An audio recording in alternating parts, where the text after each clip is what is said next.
I will not approach Nick Fuentes like this.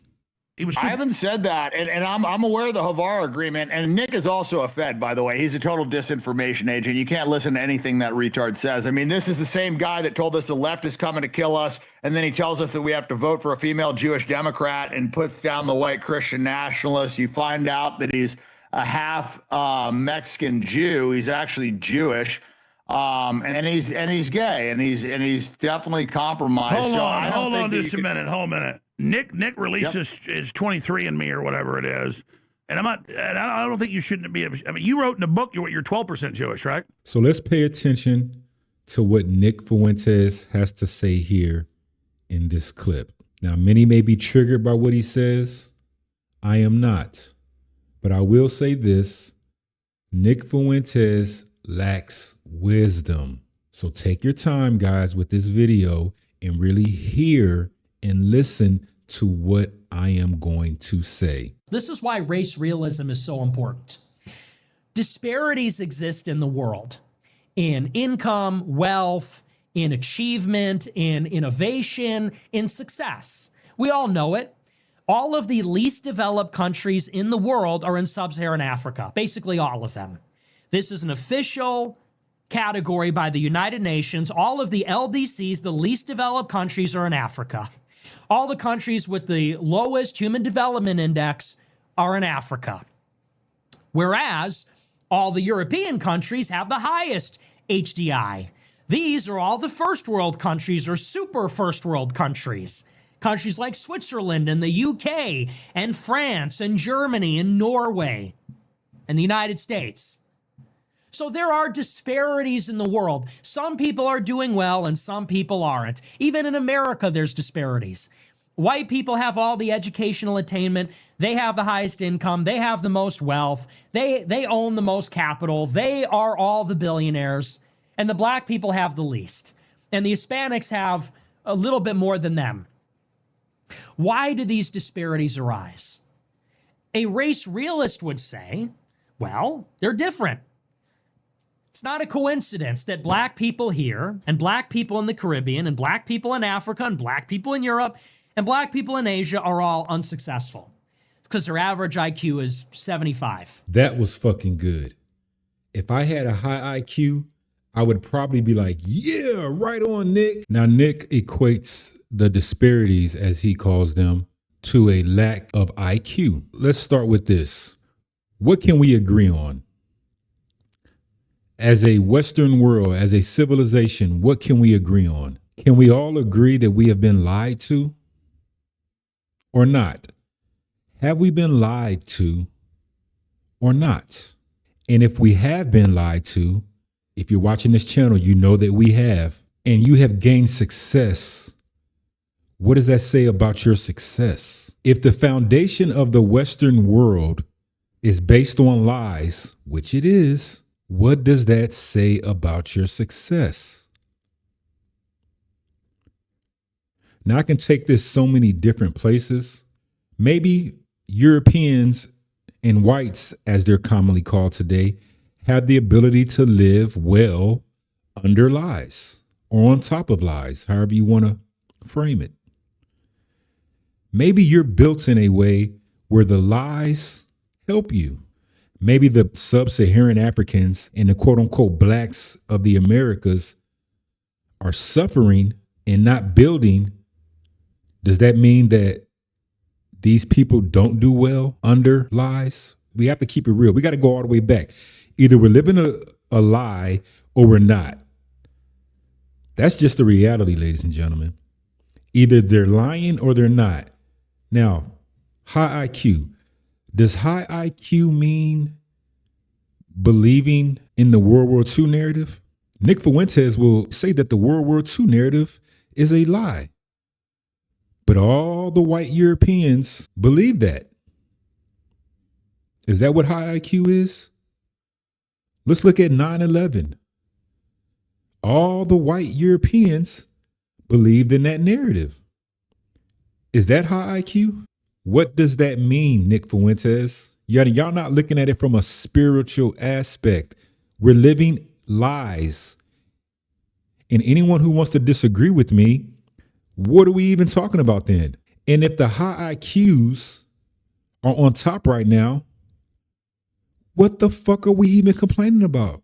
You see, Nick, his argument fails because he wants to have it both ways. And a lot of people do. You want to have it both ways. That goes for actually whites and the quote unquote blacks. The lie works on each group. It just affects them a little bit different. So a white guy might say, I want a white Europe and a white America and these accomplishments. However, we need to fix this, that, and the third. So we got to uncover these lies. But as we uncover the lies, we may find out that you white people were not all that ever, that was even a lie. And then conversely, if you're labeled black, you want to prove that you don't have a low IQ. So you'll go to these universities and get your PhD and your doctorates and your bachelor's degrees to prove that you can learn the lies and repeat the lies just as good as the white man. See, it works both ways. Let's continue. 85 if there's intermarriage with Europeans for generations and the eugenic effect of many former slaves dying off in the decades after the Civil War. That's one explanation. Whites have a higher IQ, blacks have a lower IQ. Whites have some cultural and genetic disposition to be creative and open-minded and things like that, and black people don't. Now, that's one explanation. So even that framing, it's actually biblical and he doesn't even realize. I don't like using these terms, white, black, and all that. I like to look at it more from a biblical perspective. Biblically, Europeans, and that's not including Jewish people, but Europeans, proper Europeans, are Japhetic. And when you look at the understanding of Japhetic, it literally says deceivable, gullible, to be deceived. Is that what we're witnessing right now? Are we witnessing that right now? And I said in a video earlier when Nick Fuentes sat down with Candace Owens and they had this whole IQ discussion and this quote unquote race reality, which is actually rabbinic. That's another irony about the whole thing, is that everything he's speaking of, this is rabbinic Talmudic thoughts. That's exactly what it is. And if it's like that, Nick, why are you complaining about Jewish dominance over your society? If it's all based on IQ, shut the fuck up and eat your slop, basically. If Jewish people have some of the highest IQs and they're in charge of your society, as you proclaim that they are, what the fuck are you complaining about then, Nick Fuentes? That's just the natural order of things, right? Or is there something different? Now, let me say this. Since y'all have high IQs, can anyone show me, and Nick's a Catholic, that's why I bring this into the conversation. Show me a pope in the Bible. Show me the pope having authority over God's people, over the earth. Show me that dynamic anywhere in the Bible. Show me a quote unquote European Jesus in the Bible. It actually says and points to a total opposite description of the man. Does it take a high IQ to just forego all that information that's in the Bible and accept that Jesus was a European looking man? Is that what high IQ means? You can't have it both ways, y'all. We have been lied to. And if your civilization is thriving under this particular system, that means it's fake because we're being lied to. And if the people are suffering under the same system, that means they're not built to live with lies. So who's more useful to God in this situation? Can God build a new kingdom? Can God renew the earth with people who are successful with the lies? Can they change anything? You guys are looking at the past and the storybooks, and you're not looking at what's going on right now. It's right here in front of us. If the white man is so blessed, why can't he keep the illegals out of his country? Why are all the Muslims invading Europe? Where are all these Indians coming from? Have you ever considered that it was never your country in the first place? Have you ever considered that? The disparities are the result of natural disparities. It only makes common sense. If we started off ahead, well, then we're going to finish ahead if there's an even playing field. But these other people believe that it's different. They think the reason these other countries are poor and the people are poor is because of power. The white people have all the power, basically due to an historic accident that we discovered gunpowder and our diseases killed the natives, right? Gun germs and steel. It was an historical accident that we, rather than the Arabs or the Chinese or anybody else, got all the guns and got all the colonies and got all the stuff. Nick Fuentes is an NPC. He's an NPC. He has no wisdom. See, you guys can have the IQ. You can have it. If this is what a high IQ society produces, I promise you, you can have that. Take it, run with it, put it in your pocket, invest in the IQ. I'm fine with that. If this is what high IQ gets us, a world of lies, deceit, manipulation. It has nothing to do with gunpowder, Nick Fuentes. You Europeans were used because you're deceivable. You're gullible. You're to be deceived. There was a period, they used to call it the Dark Ages. Now they refer to it as the Middle Ages. And in the mid 1400s or so, there was this Catholic Pope named Pope Nicholas V. And he issued a papal bull called Dum Diversus. Now, he issued the papal bull, I think it was June 18th or so, of 1452 maybe. I could be off by a few years. He signed this papal bull one day after a major eclipse took place. And I mentioned the eclipse to insinuate that this was a spiritual matter, not a physical one. But this papal bull gave the King of Portugal and the King of Spain the spiritual authority to subjugate who the Pope called enemies of Christ, Saracens, and pagans.